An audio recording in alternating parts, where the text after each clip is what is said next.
Bismillahirrahmanirrahim. Assalamualaikum warahmatullahi wabarakatuh. Waalaikumsalam. Para sahabat holistik, kembali lagi di ngobrol bareng Coach Aya, Holistic Mindset Coach. Nah, sekarang nih lagi-lagi saya, kalau kemarin saya kedatangan murid fosil ya, kalau saya bilang murid yang udah lama, ternyata ada lagi nih murid fosil berikutnya yang udah lama. Nah, kita kedatangan dengan Ibu Eriska dari Wonogiri ya Bu ya. Oke, apa kabar Bu Eriska? Alhamdulillah sehat. Sehat-sehat lah ya, sebagai pengobat holistik ya kita ya, pasti insya Allah kita diberi kesehatan, harus sehat. Oke. Karena kita selalu dibutuhkan. Amin, betul. Silakan Bu Eriska mau menyebut para sahabat holistik. Baik, Assalamualaikum warahmatullahi wabarakatuh. Untuk semua sahabat holistik, salam jumpa, salam sehat selalu. Terutama untuk para ibu-ibu perempuan yang sangat luar biasa di sana, yang ada dimanapun mereka berada. Salam terus untuk berjuang untuk keluarga yang sehat. Oke, bener banget nih ya. Itu sapaan kepada terutama para sahabat holistik, ibu-ibu, dan saya juga mau dong ngasih salam halo ibu-ibu semuanya di seluruh Nusantara yang memang dedikasi kita ya dari para pengobat holistik kita yang karena perempuan kan ujung tombak kita, yang di holistik, kan? Betul. Nah, Bu Eriska ini kan sekarang kegiatannya kan sebagai seorang terapis holistik ya gitu ya. Betul. Tapi saya pengen tahu dong sebelumnya apa sih sebelum jadi holistik nih kesibukannya Bu Eriska? Ya, kalau kesibukan lucu juga sih sebenarnya. Saya ketawa dulu. Belum ya? Lucu juga. Belum ya, lucu juga ya. Oke. Belum ketawa. Oke, saya dengerin dulu deh. Oke, gimana nih ceritanya nih? Baik, sebenarnya kan latar belakang enggak ada ya untuk kesehatan. Basic kesehatan kan enggak ada sama sekali. Iya. Karena waktu itu memang kita murni masih enggak mengenal kesehatan gitu. Ya, karena basicnya dulu adalah memang awalnya seorang seniman juga. Nah, boleh lebih spesifik seniman apa? Kalau boleh sahabat holistik tahu. Baik, dulu adalah seorang seniman yang mendalam di karawitan. Seorang seniwati juga. Seorang penari juga.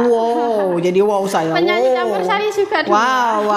Berarti ini ya, apa namanya nembang ya. Nembang, nari, musik berarti kan ya. Oke. Memang dari situ terus sempat menyatakan berhenti. Tahun berapa tuh menyatakan berhenti? Menyatakan pensiun dari seniman, mengambil pensiun dini. Lumayan ya pesangonnya ya pensiun dini. Itu tahun 2002. Benar 2002 menyatakan berhenti. Terus karena harus kerja juga, alhamdulillah waktu itu menyatakan berhenti bekerja di kantor. Sempat di proyek juga, proyek pemerintah. Ya. Dari seniman ke proyek pemerintah. Kemudian perjalanannya tahun 2012 berhenti juga, menyatakan untuk rehat, menyatakan berhenti. Ada sesuatu hal yang menyebabkan harus kita berhenti. Akhirnya sama Pak Eko dipaksa. Pak Eko ini siapa? Pak Eko itu kakak saya. Beliau kakak sudah lebih dahulu mempelajari. Mempelajari. Bukan holistik deh. Dulu mempelajari masih teknik akupresur. Teknik akupresur. Bekam waktu itu. Lagi-lagi ranting ya kalau kita lihat dari pohon ilmu ya. Awalnya ranting dulu. Ranting. Bekam, apa tadi akupresur. Terus bekam sama ruqyah itu. Ruqyah. Terus karena kakak cowok kan. Ada pasien ahwat. Kan tidak mungkin untuk pegang. Akhirnya mencari asisten. Asik. Awalnya jadi asisten kakak nih jadinya. Dari asisten menjadi asisten. Sebenarnya adik yang sebenarnya basicnya perawat itu kan adik. Ternyata ada adik yang basicnya perawat. Sebenarnya adik. Terus kenapa jadi ke Bu Eriska? Karena adik tidak mau. Nggak mau, padahal basicnya perawat ya. Basicnya perawat. Udah menyatakan adik tidak mau. Akhirnya Pak Eko ini salah satu harus ada yang ikut. Harus ada yang mendampingi. Dan akhirnya karena keterpaksaan. Awalnya keterpaksaan ya awalnya. Akhirnya keterpaksaan. Akhirnya diajari sama Pak Eko. menjadi asisten, ikut kemanapun Pak Eko pergi. Oh. Katanya nempel guru itu kan lebih pinter gitu kan. Makanya Jadi guru pertamanya ini Pak Eko ya, guru Pak pertama Eko. kali terjun ke dunia kesehatan tuh Pak Eko ya. Pak Eko Oke, itu. oke. Nah dari situ akhirnya kita belajar, menyatakan untuk belajar. Ya udah, oke kita belajar. Saya belajar, saya ikut jadi asisten. Oke, dari tahun berapa tuh berarti tuh? 2010. 2010 udah mulai. 2010 ya, udah mulai. Ikut-ikut 2009. yang 2009. Oh, 2009. Ikut-ikut yang di ranting tadi ya istilahnya ya. Dulu kan ikutnya di ranting-ranting gitu. Kita belajar ranting lah dulu, belum tahu akarnya, kita mencarinya di mana kan kita belum tahu. Iya, Akhirnya waktu itu qadarullah kita tidak tahu diperkenalkan dengan master kita yang sangat luar biasa. Nah, di situ ketemu dengan Pak Puji. Ceritanya gimana tuh? Tahun Kok bisa 2010, ketemu? 2010 ketemu sama beliau.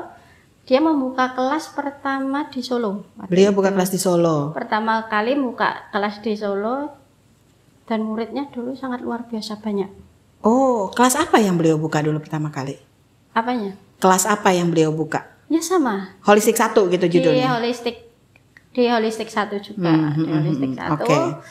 Ya masih yang kalau dulu modulnya yang dipakai masih modul yang paling lama itu. 2011. Ya, yang modulnya masih merah. Ya. Oh, saya nggak tahu, orang saya kan belajarnya di tahun masih. Iya.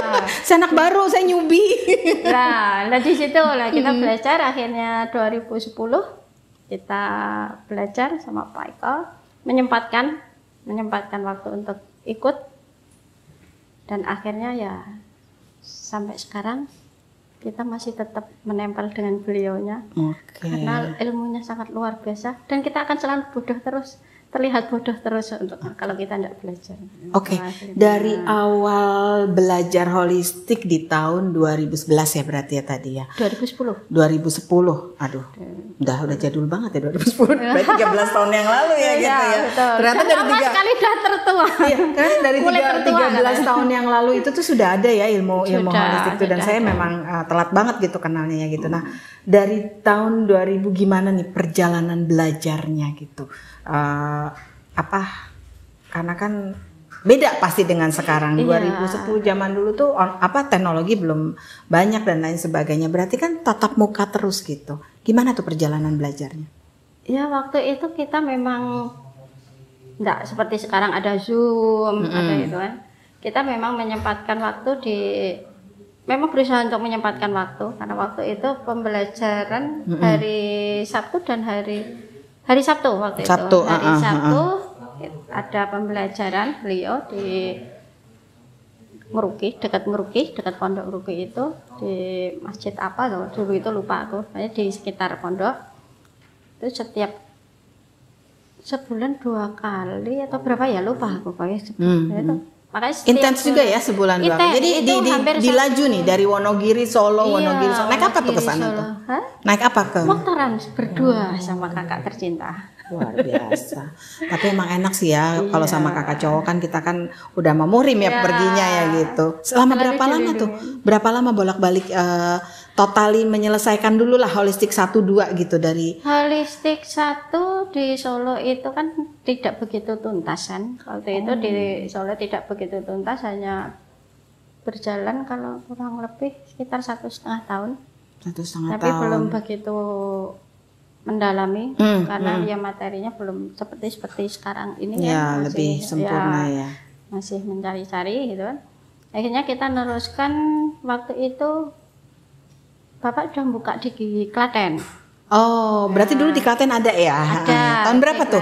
Ada di Klaten. Klaten itu kalau enggak salah 2013 kan, 2012, 2013, mulai 2012 kali.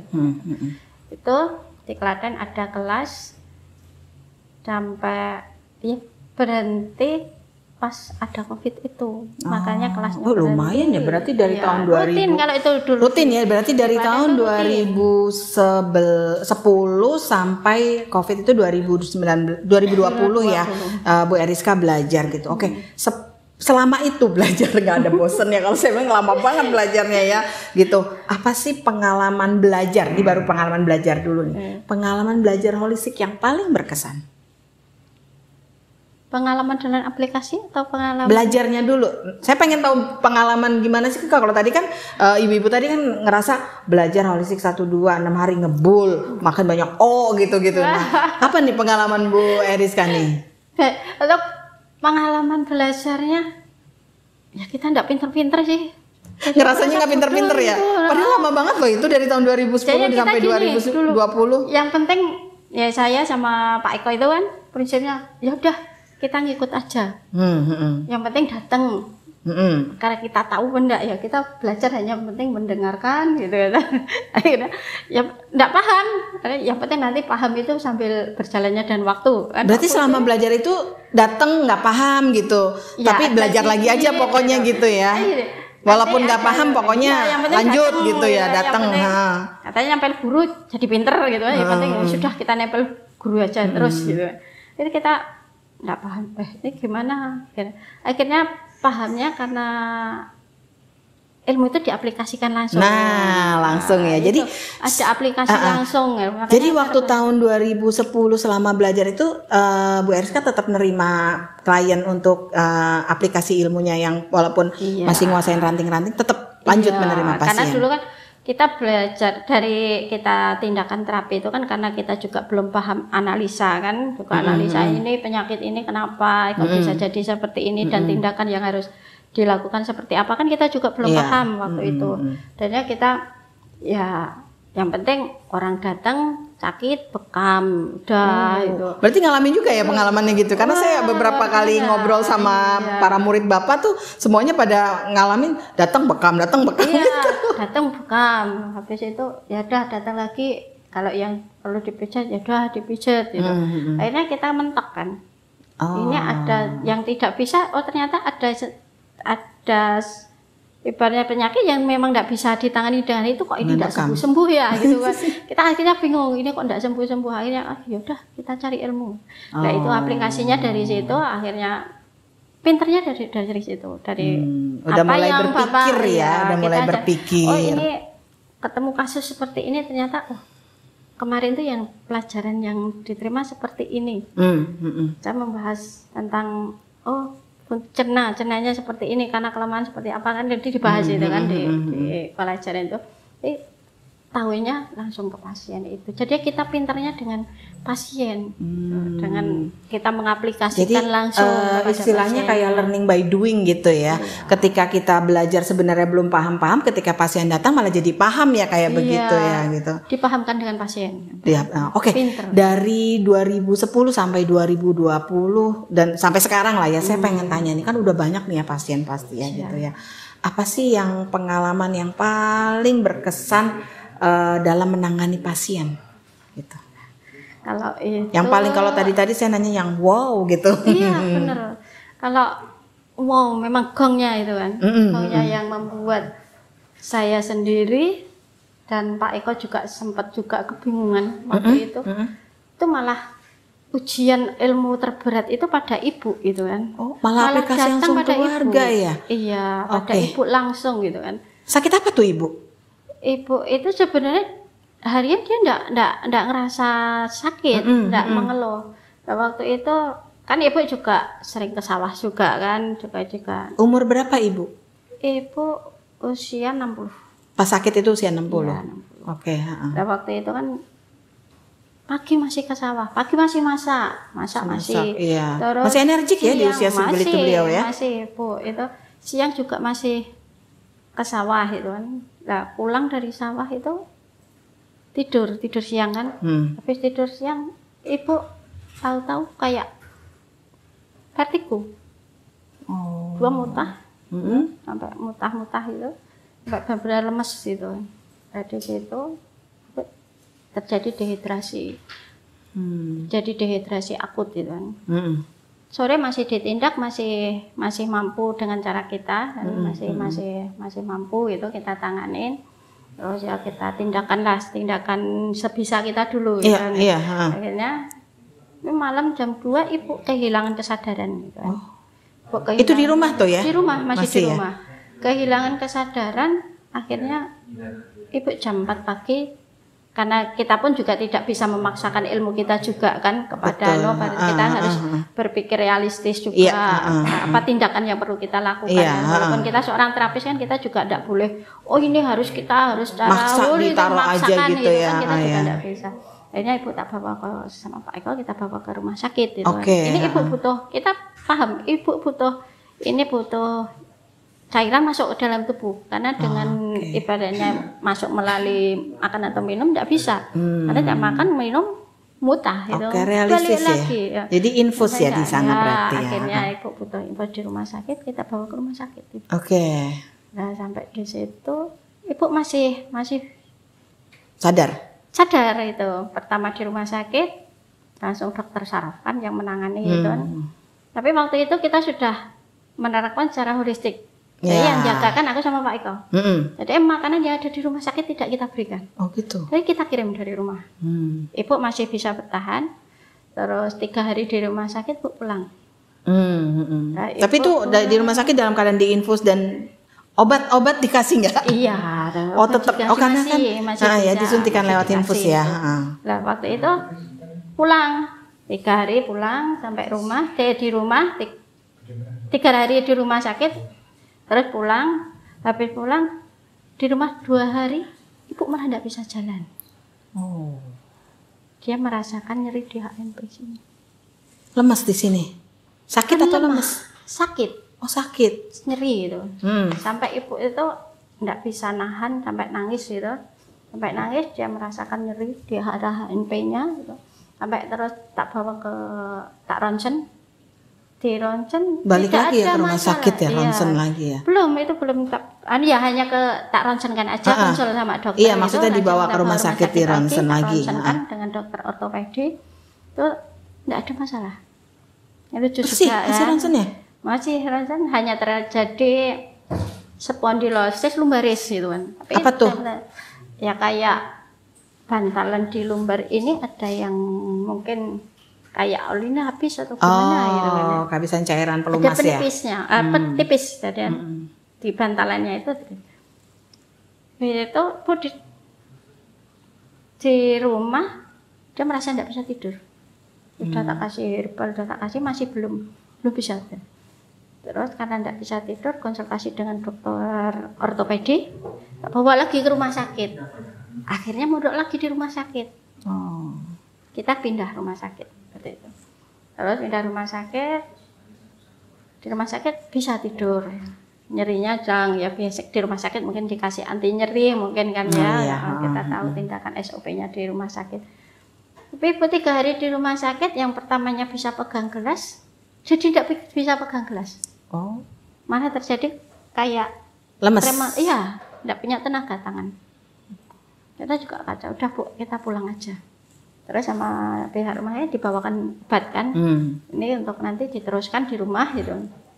Terus pulang lagi, udah Bu tindakan di rumah, kita benerin di rumah aja, mungkin dengan tindakan kita di rumah insya Allah bisa, yang penting Ibu sudah bisa tidur gitu kan. Akhirnya intinya Ibu tapi Ibu tidur. Dalam keadaan sadar ya? Masih sadar.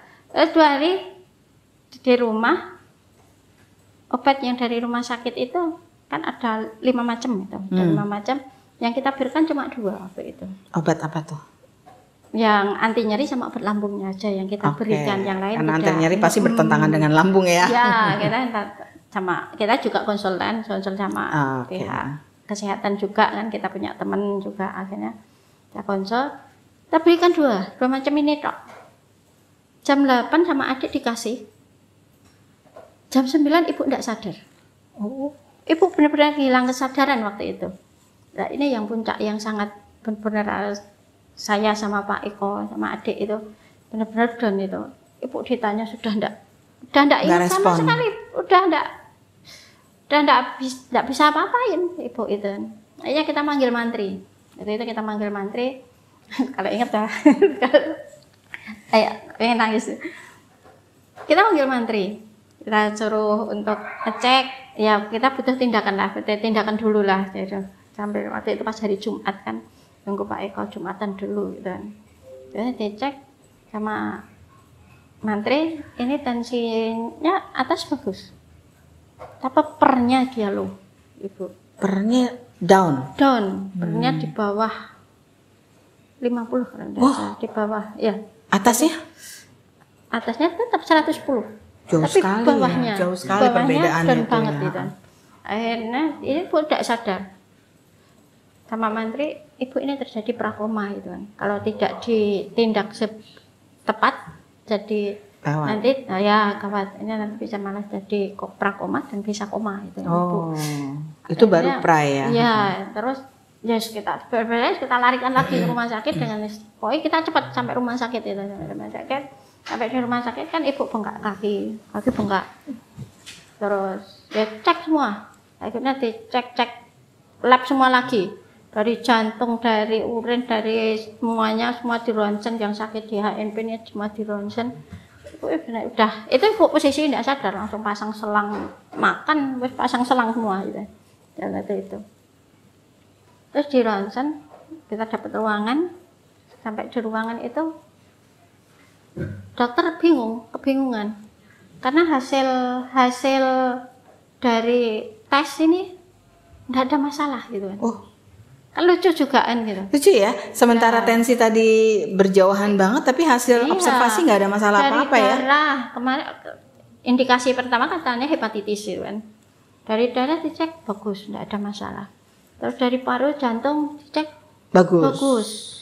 Terus di HNP juga nggak ada masalah yang cukup berarti gitu kan. Tapi Ibu kok nggak sadar sampai 2 hari itu nggak sadar. Dari dokter bedah waktu itu hanya ada indikasi penumpukan feses. Memang Ibu selama 14 hari sakit itu BAB dia tidak lancar gitu. Karena ya mungkin karena energinya kurang kan. Ya, kalau sekarang udah bisa ngomong karena energinya kurang. Terus fesesnya itu stagnan gitu ya.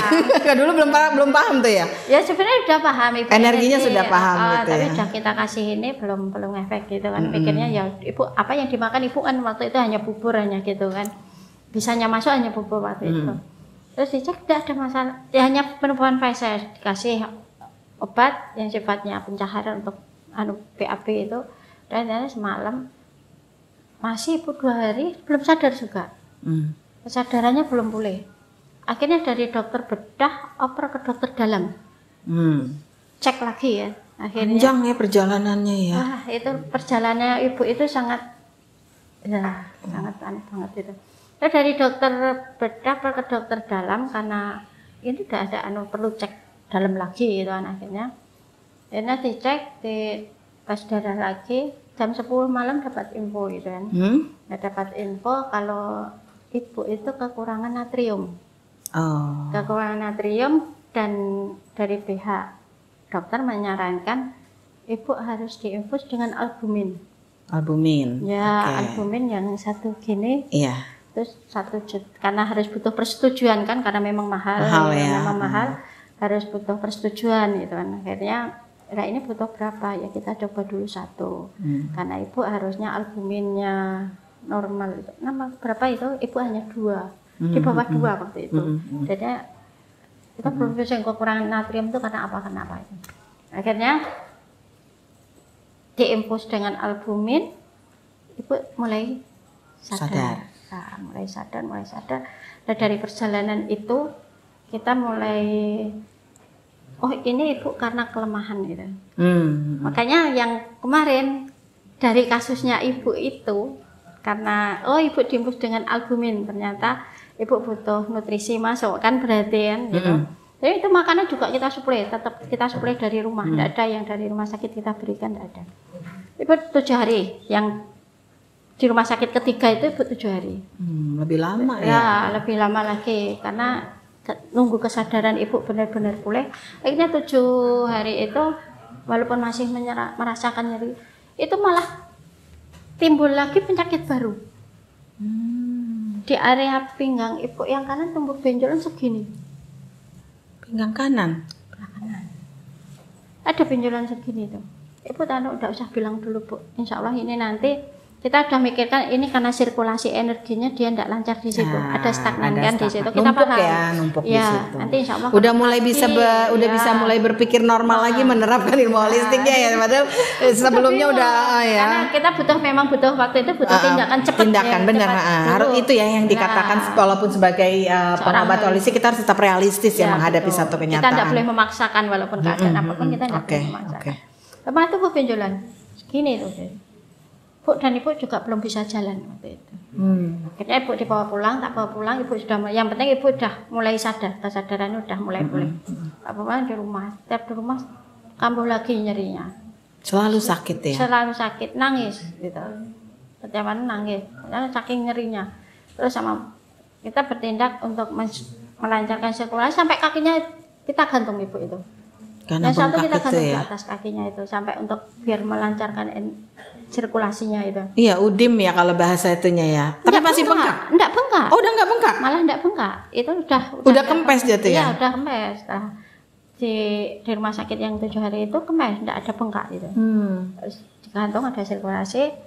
Akhirnya tanggal 26 harus kontrol. Qadarullah Pak Puji datang. Pak Puji datang. Seneng banget dong ditangin sama guru. Nah, mulai dari situ Pak Puji juga ini. Masa ini ketemu nama apa ibaratnya kita udah pegang pasien banyak itu kan, pasien ya kita, kok sampai enggak ketemu penyakitnya Ibu itu karena apa itu? Kita sebenarnya ya sudah kita konsul sama Pak Puji. Berarti dari awal tetap konsul ya sama Bapak kita konsul. Ya, Pak Puji. Walaupun di rumah sakit kita tetap pakai herbal, yang kita berikan herbal kita juga gitu. Karena Ibu enggak bisa obat. Karena masuk lebih, pernah dicoba di rumah sakit itu. Pernah masuk lebih dari 2 obat. Ibu terjadi kedinginan, langsung kayak kejang atau apa? Kejang, kayak kejang panas ya? langsung Ibu. Dia menolak itu kan. Akhirnya kita bingung, ini obat nggak bisa Ibu kan gitu kan. Kita harus seperti apa? Kita kebingungan di rumah dah. Ini dikasih obat yang terlalu malah semakin sakit, dia semakin malah nangis Ibu itu. Kita juga, wah ini gimana maksudnya? Terus ya Pak Puji akhirnya menyempatkan adik ke rumah melihat Ibu. Terus Pak Puji ini udah enggak usah dibawa ke rumah sakit gitu kan. Yang penting ini perjalanannya kita sampaikan ke Pak Puji itu, lah di situ kita paham. Oh, Ibu itu ternyata karena kekurangan materi awalnya. Ya, kekurangan materi menyebabkan terjadi banyak masalah yang menyebabkan ini gitu. Memang Ibu itu pekerja keras di sawah gitu kan. Tapi untuk nutrisi yang masuk, dia kurang. Ini sahabat holistik harus dikasih tahu kekurangan materi itu berarti kekurangan nutrisi dan nutrisi ya jatuhnya. Oke, materi berarti nutrisi ya. Materinya. Ini tidak terbentuk maksimal gitu kan. Karena antara yang keluar tenaga yang kita keluarkan dengan apa yang masuk ke dalam tubuh tidak seimbang gitu kan. Lebih banyak tenaga yang dikeluarkan karena Ibu memang waktu sebelum sakit tuh dikasih apa-apa wes lah gitu kan ya Bu ini Bu makan pakai ikan gitu wes amis gitu jadi emang Ibu dari dulu makannya nggak begitu suka protein ya nggak begitu ibaratnya ya kalau Anda nggak mentingin ya nggak begitu yang penting kerja gitu penting madang gitu tapi nutrisinya dia enggak makan yang penting makan tapi nutrisinya enggak terbentuk. Ya dari itu sama Pak Puji udah ini enggak usah dibawa ke rumah sakit. Nah dari situ mulai kita terapkan. Oke, apa tuh terapi apa tuh selanjutnya yang diterapin ke Ibu? Pak Puji itu waktu itu pas pertama datang kan 2 kali datang ke Pak Puji ke rumah. Pertama datang pikirku ya udah sama Pak Eko aja gitu kan. Terus Pak Puji ini Pak Eko enggak bisa. Tangannya enggak bisa masuk. Ini Pak Eko yang nggak bisa masuk kemana, nggak bisa masuk kemana maksudnya? Waktu itu aku nggak tahu kok nggak bisa masuk. Oh, masih belum paham juga nih apa maksudnya gitu ya? Iya, itu kan belum. Wes pokoknya nanti kalau aku datang ke sini lagi Mbak Rizka harus ada. Ibu udah meleng. Pak Puji ke sini kamu harus ada gitu. Harus ada. Oh nggih, mungkin datang kalau tak nyempatke menemui Pak Puji. Akhirnya yang kedua kita ketemu lagi ya Pak Puji mengajari di sini ilmu baru yang ditemukan gitu. Apa tuh ilmu apa tuh yang ya ilmu yang pertama kita menerapkan benar-benar ibu itu karena dia tidak bisa obat yang dari medis itu, obat kimia, ibu itu benar-benar kayak kita ngopeni bayi. Cara holistiknya kita kayak benar-benar ngopeni bayi itu. Karena ibu makannya, karena aku sangat lemah banget, karena makannya cuma bubur. Bubur itu aja. Terus gimana nutrisinya bisa tambah? Makannya cuma bubur. Kan tadi kan ibu kurang nutrisi katanya. Nah, makanya kita berpikir ya. Pak Puji udah ibaratnya ngasih pengetahuan. Ini ibu yang penting materinya dulu harus masuk. Ya, materinya harus dicukupkan dulu. Kalau materi ini nanti cukup, insya Allah nanti semua akan lancar kembali. Gitu. Ini gimana caranya memasukkan ibu aja nggak bisa makan gitu. Tiap makan dikasih campur ini mutah lagi. Kasih ini tak coba ini mutah. Aku sampai kasihan juga kan. Malah jadi lagi, malah lagi, gitu. Malah drop ya. Ini aku berpikir, wah ini kalau walaupun tak terapi, Pak Puji bilang ini di terapi pun tidak ngefek kalau tidak nutrisinya dicukupi dulu. Kalau nanti nutrisi udah masuk, baru nanti tindakan. Ya, waktu itu ya memang dikasih tindakan untuk terapinya seperti ini, tapi setiap tak terapi ibu demam, meriang, panas semua badannya.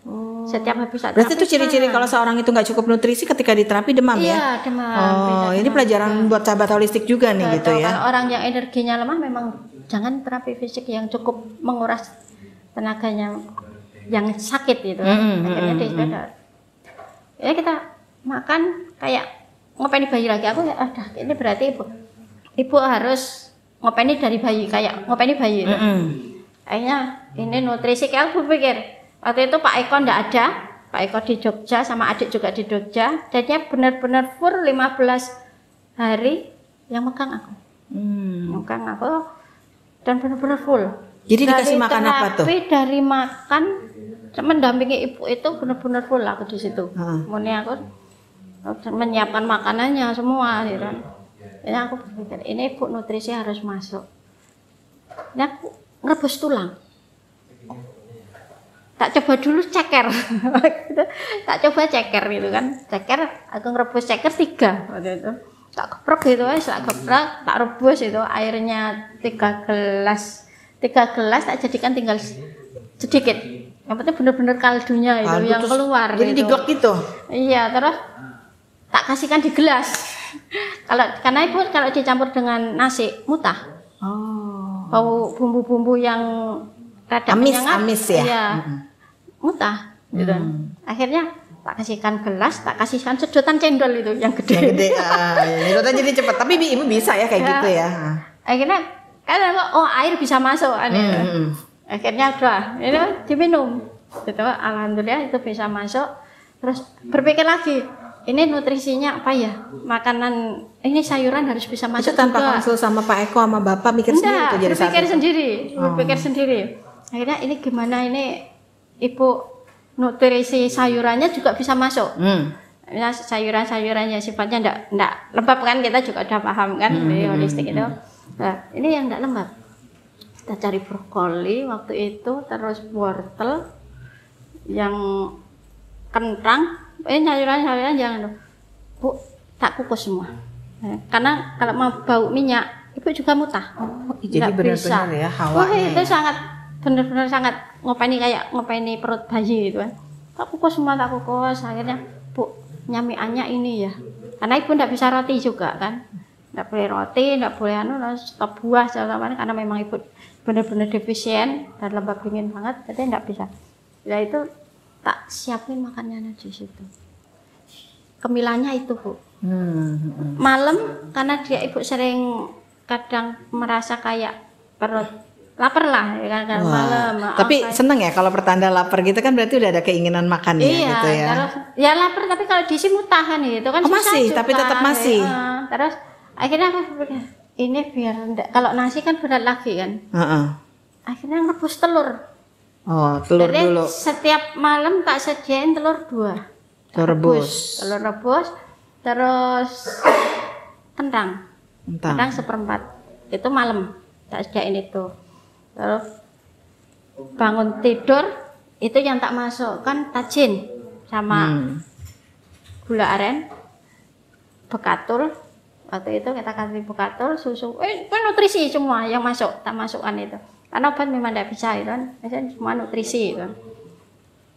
Terus waktu itu 3 hari tak terapi dengan nutrisi itu, sambil tak terapi fisiknya dengan teknik yang diajarkan sama Pak Puji itu, akhirnya ibu mulai pelan-pelan bisa jalan. Dari 3 langkah, udah Bu balik, jangan lelah. Terus dikasih air tulangnya kapan? Habis pulang dari rumah sakit 2 hari dari. Oh, udah mulai dikasih itu. Udah mulai langsung dari pulang. Tapi habis Pak Puji datang itu, terus aku berpikir ini gimana? Nggak tulang dulu, jadi ganti ceker terusnya. Hampir 1 minggu, Pak Puji itu datang, terus minggu berikutnya baru ke sana lagi gitu. Akhirnya ketemu ini Mbak Rizka, ini jatahnya Mbak Rizka ini yang harus pegang. Dan Pak Puji bilang, Mbak Rizka lulus tergantung ini ibu sembuh dan tidaknya. Waduh, aku kayak waktu itu. Dinyatakan langsung sama gurunya lulusnya langsung kasus berat gitu ya. Langsung kasus yang sangat berat itu. Aku harus mikir benjolannya yang di sini, harus mikir bagaimana ibu bisa jalan kan waktu itu. Aduh, wah Pak Puji itu ngasih ujian kok ya berat men gitu. Pak Eko juga bilang gini, kita kan juga pas ibu sakit, wah ini gimana ya? Kita setiap ada pasien, alhamdulillah lah hampir 90% tertolong gitu kan. Ya, mereka sembuh ya, tapi ternyata dihadapin sama ibu. Kasus ibu sendiri, kita sampai nangis, bener-bener nangis. Aku sama Pak Eko itu karena yang nunggu di rumah itu, kita begitu guys. Aku sama Pak Eko di rumah sakit, bener-bener pure di rumah sakit nunggu ibu. Adikku khusus di rumah, ngurusi makanan yang dikirim ke rumah sakit itu. Bapak khusus yang antar gitu kan. Kita benar-benar Pak kita ya kalau misalkan bapak yang nunggu kan nanti kalau ada apa-apa kan juga kebingungan juga. Akhirnya karena waktu itu masih ada pembatasan kan karena masih corona. Jadi kejadiannya pas Covid ya. Iya. Untungnya ibu tidak masuk ruang isolasi lah, maksudnya masih bukan tergolong COVID. Oke, terus gimana tuh ceritanya tuh sampai terus ibu udah mulai bisa jalan tuh?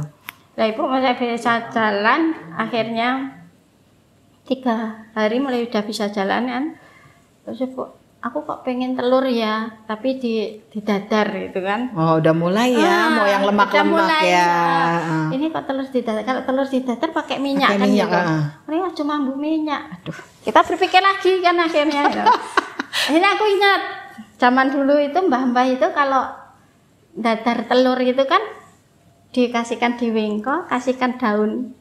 Iya, jadi matang di atas pisang. Diceplok di atas daun pisang itu tak kasih garam aja. Alhamdulillah ibu bisa masuk itu. Akhirnya ya luar biasa ya, ini pelajaran loh ya buat sahabat holistik ya. Pengen makan telur di dadar tapi nggak pakai minyak. Ternyata balik back to nenek moyang kita ya. Pakai daun pisang dipanasin jadi matang di atas daun pisang tanpa minyak. Malah wangi ya, enak ya. Enak banget itu ya. Asin-asinnya kayak. Jadi pengen nyoba nih. Ngiler deh nih udah mulai. Nanti nyoba di belakang. Iya. Lah habis itu ibu mulai bisa makan itu kan. Akhirnya terus tetangga ada yang ngasih, waktu itu ada ngasih oblok-oblok melanding. Apaan tuh oblok-oblok melanding? Oblok-oblok melanding kalau apa ya nek melanding iki? Pete Cina itu loh. Oh, ini kayak botok. Bukan, kalau botok itu kan dikukus. Dikukus pakai daun pisang. Kalau oblok-oblok? Oblok-oblok itu ditumis kayak ditumis. Oh, iya. Itu kan. Ibu ada tetangga ngasih itu, aku pengen mangan. Ibu sih dikit aja karena memang karakternya dia kan kita pete Cina kan. Tapi ya di situ ada teri, ada bawang merah, bawang putih ya untuk supaya itu ya. Nah ini nanti nih sahabat holistik nanya nih, kok akhirnya di situ ada bawang merah, bawang putih gitu ya, pete itu dingin gitu ya, terus ada terinya gitu. Berarti ini agak sedikit kita sosialisasikan ke sahabat holistik kalau itu kita merubah pola dinginnya si pete Cina itu untuk diantisipasi dengan bawang merah, bawang putih dan teri ya gitu ya. Nah ini ada laos, ada laos, ada salam itu juga sifatnya dingin kering ya, menghilangkan lembab. Terus laos itu hangat ya sifatnya. Nah ini ibu-ibu biar belajar nih gitu ya sekalian pola makan. Oke, terus gimana lagi terus ya? Habis itu udah makan udah mulai pedas kan itu. Mulai doyan pedas dikit-dikit. Akhirnya 15 hari tak pegang dengan menu makanan yang tak benar-benar tak atur, dengan aku membuat nugget, dengan membuat macam-macam lah yang buat sendiri tuh ya. Buat sendiri, semua buat sendiri, Ibu. Untuk intinya nutrisi masuk. Nutrisi masuk benar-benar dengan menyesuaikan kondisi Ibu yang seperti itu. Jadi mau nutrisi masuk. Ya udah, akhirnya 15 hari alhamdulillah Ibu bisa jalan keluar. Terapi fisiknya ada nggak tuh, Bu Eriska? Untuk terapi fisiknya apa yang diajar ke Pak Puji itu, udah Pak Mbak Rizka ini dikasih, Ibu tidak bisa pijatan dengan keras gitu. Karena kondisi Ibu yang lemah gitu, Ibu tidak bisa dengan pijatan keras. Saya juga nggak bisa loh dengan pijatan keras, saya nggak suka dipijat soalnya. Belayan yang halus. Berarti kan di situ kita harus benar-benar pijatan yang sangat, tapi ini Pak Puji hanya ngasih clue, ya jatuhnya. Ini nanti diambil di titik ini, dicari di titik ini, dipegang, coba dicari, dirasakan gitu kan. Akhirnya kan harus belajar merasakan ini sampai di mana kedalamannya. Ini nanti misalnya fokusnya hilang, titik ini hilang. Berarti pelajaran yang dulu waktu jadi seniman kepake dong. Ya, betul sekali. Iya kan, sangat dipegang, harus dirasakan, iramanya gimana, wirama, wiraga, wirasa. Ini benar berarti kepake ya. Berarti nggak ada maksud saya gini, tidak ada sesuatu yang dulu kita jalani itu tidak terpakai pada akhirnya. Kalau mungkin nggak semua orang, nggak semua orang mungkin nanti bisa merasakan, karena backgroundnya seniman malah itulah sama Allah dikasih caranya begitu. Iya. Rasanya sudah dari awal. Dari situ akhirnya belajar kan.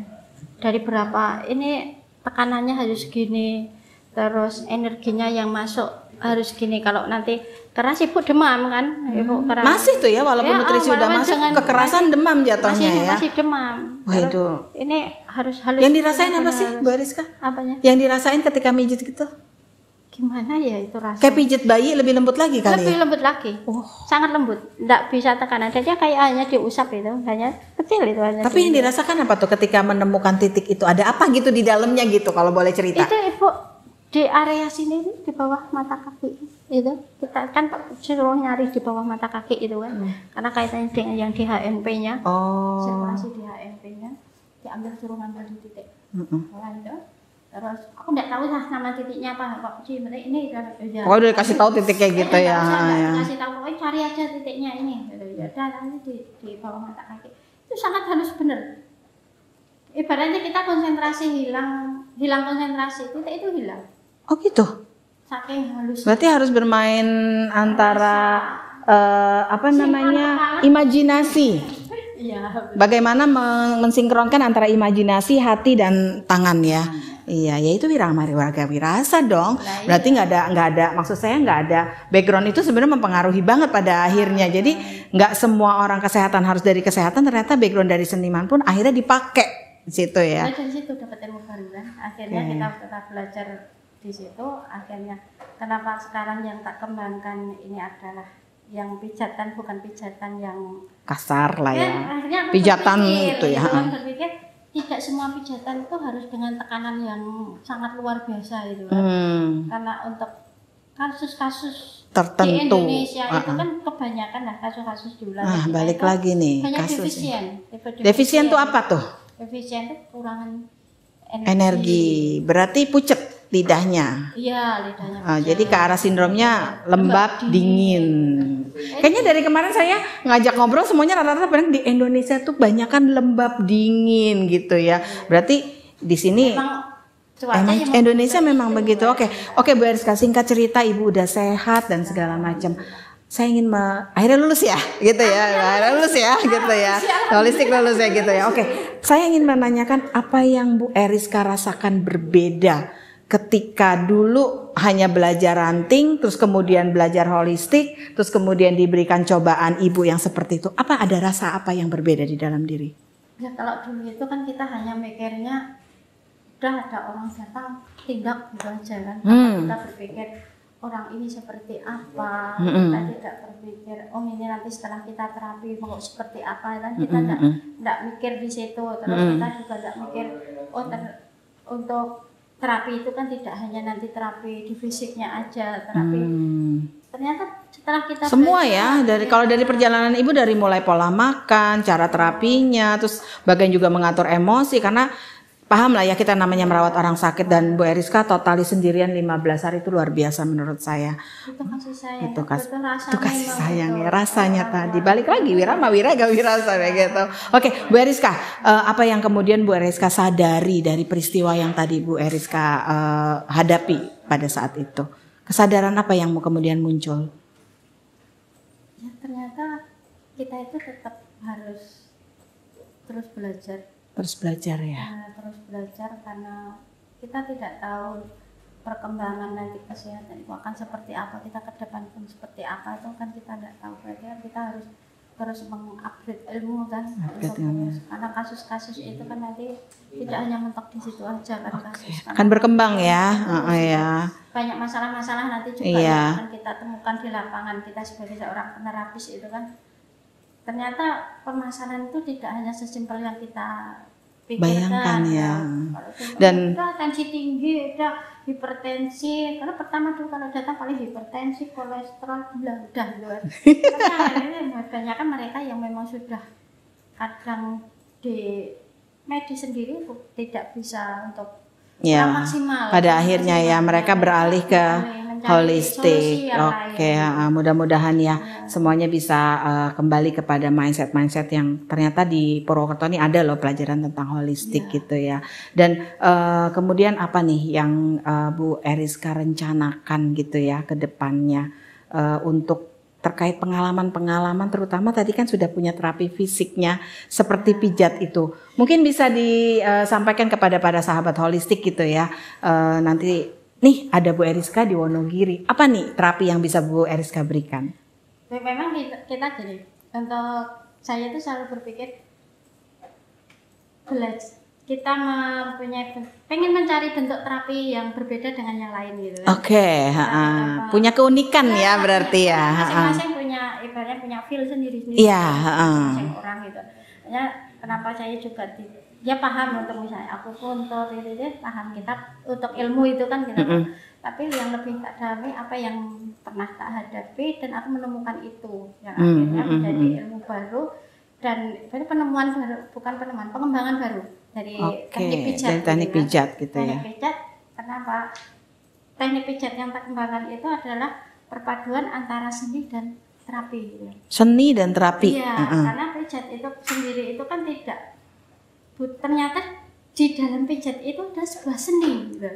Seni bagaimana kita membongkar, seni bagaimana ini nanti kita menata ini semua itu seperti apa. Ternyata di situ ada seni. Tapi harus jadi seniman dulu nggak? Ya memang butuh melatih rasa. Intinya melatih rasa. Seni itu kan ya tadi ya sudah disampaikan saya itu bahwa kalau di seni itu kan dilatih dengan wirogo, wiroso, wiromonya. Ternyata di pijat pun juga ternyata sama tuh. Di pijat itu kita butuh ini iramanya seperti apa yang harus kita lakukan. Terus rasanya seberapa kita memahami gitu. Terus bagaimana tindakannya wirogo. Berarti wirogo itu adalah geraknya. Geraknya karena kita pijat pun juga agar posisi kita juga bagaimana kayak pijat itu juga kayak silat gitu kan, butuh kuda-kuda juga gitu kan. Pernapasannya seperti apa, terus kita juga harus melatih pernapasan harus di situ. Dan akhirnya kita kembangkan itu. Oke, ada namanya kah? Perkembangannya kalau boleh tahu. Bocoran. Nah, bocoran. Oke. Kemarin kita sempat bingung kan. Kita bingung mencari nama ini mau dikasih nama apa ya pijat kita gitu kan. Kan Pak Eko selalu ya memang semua Pak Eko yang ngasih apa ide-idenya Pak Eko. Ini kadang ada pasien. Memang kasus banyak yang untuk teknik ini perempuan gitu kan. Karena perempuan itu lembab kan, perempuan itu basah kan? Yin, ya udah mulai paham nih. Perempuan tuh yin, kalau laki yang gitu ya. Kalau perempuan yin, otomatis sudah karakter dasar mereka sudah dingin gitu. Dengan pola makan mungkin yang belum paham kan, belum banyak yang paham dengan pola makan ini, sehingga memperparah keadaan tubuh gitu. Pertama banyak permasalahan yang namanya di varikokel itu, varises bawah kulit gitu kan. Yang ada yang sampai parah nggak bisa jalan, kelumpuhan gitu kan, sampai seperti itu. Kita cari nama. Apa tuh jadinya? Iya namanya. Ya akhirnya kita cari nama Belum lama ini sebenarnya lamanya. Oke. Rencana juga mau di launching gitu. Iya. Jadi saya udah dapat bocoran duluan nih launchingnya nih. Nanti kalau launching saya diundang lagi ya berarti ya. Untuk tekniknya, untuk kadang kan perlu kita rumuskan ya, rumuskan. Ini kalau tindakan seperti ini harus seperti apa? Oke, ada SOP-nya nanti ya gitu. Terus kita kasih nama kemarin itu namanya, karena kita tidak hanya pijat, ada namanya pijak. Pijak itu terapi injak. Oh. Kita juga mengembangkan terapi injak sebenarnya. Jadi orang ibaratnya injak pasien itu tidak sembarangan gitu, tapi ada tekniknya gitu. Oke. Yang juga sama dengan teknik halus, dengan teknik seberapa tekanan juga. Tetap ya, pakai yang 3W tadi ya. Makanya kita beri nama pijat dan pijak RSCE. Singkatannya ada nggak? Pijat dan pijak RSCE. Iya. Pijat dan pijak relaksasi sirkulasi energi. Oh, RSCE itu singkatan lagi. Pijat dan pijak relaksasi relaksasi sirkulasi energi. Oke, baik sahabat holistik nih, kalau yang mau belajar rasanya memijat, mungkin saya nih yang jadi pasien duluan karena saya kan nggak suka dipijat keras ya gitu. Jadi saya nggak suka dengan kekerasan jadi suka yang lembut-lembut. Iya, saya suka yang nah butuh sentuhan halus ya gitu. Oke, belayan yang halus. Oke, Bu Eriska, apa nih kedepannya harapan? Tadi udah punya satu keunikan ya, keunikan spesialisasi lah kalau istilahnya. Nih berarti Bapak berhasil mengantarkan muridnya untuk menemukan bukan ranting sudah ada di masas, tapi mungkin ada di daunnya, bahkan berbunga gitu jatuhnya ya. Nah, disitulah ada spesialisasi dari itu. Nah, apa nih? Lebih pandai untuk melihat murid. Nah, ternyata diujinya dengan itu dan kok bisa klop ya dengan latar belakangnya, yaitu kadarullah ya Allah yang sudah itu ya. Iya, apa nih harapannya di masa depannya? Kalau harapan ke depannya sebenarnya kita pengen bagaimana holistik ini bisa masyarakat banyak yang tahu. Oke, masyarakat banyak yang tahu. Banyak umat yang tertolong dengan apa yang kita pelajari saat ini. Apa yang kita kembangkan saat ini, banyak umat yang tertolong. Jadi bagaimana kita intinya mengedukasi.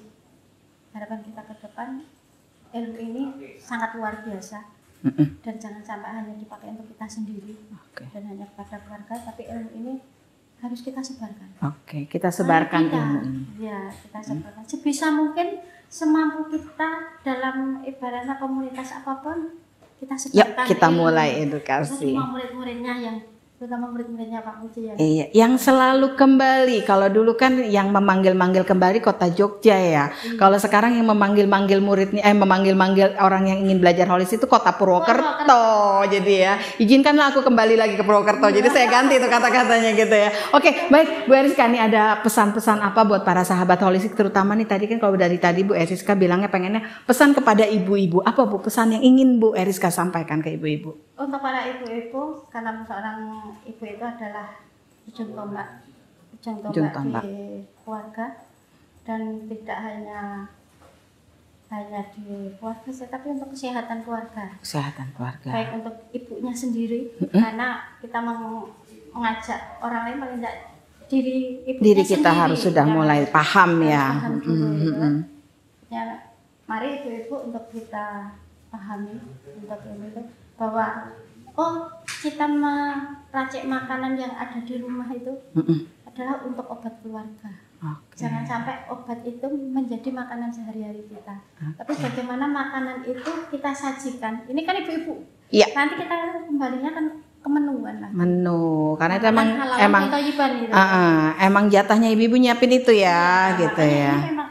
Terutama memang saya sebenarnya ini adalah ibu-ibu yang mempunyai tanggung jawab untuk ini loh, menerapkan holistik di rumah atau kesehatan di rumah. Baik harus itu. Kita edukasi terus para perempuan hebat. Ya, semua perempuan yang ada di Indonesia, yuk belajar holistik tuh ada menunya loh, gitu ya, ada pola makannya loh, gitu ya, gitu. Makannya seperti apa? Iya, baik Bu Eriska, kalau ada nanti satu saat ada yang ingin, paling nggak saya udah dapat bocoran untuk launchingnya tadi apa pijat dan pijak RSCE gitu ya, refleksi, sirkulasi energi, pijat dan pijak refleksi sirkulasi energi. Nah, kalau nanti ada yang mudah-mudahan sih kalau nanti launchingnya saya nanti diundang lagi ya untuk kita bisa mengabarkan kepada para sahabat holistik ya gitu ya.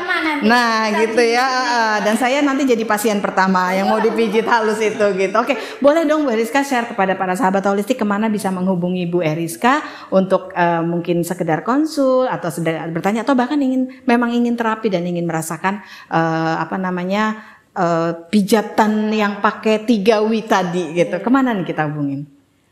Baik, kalau untuk di WA boleh nomor WA atau mau di alamat rumah itu kita berada di ujung selatan yaitu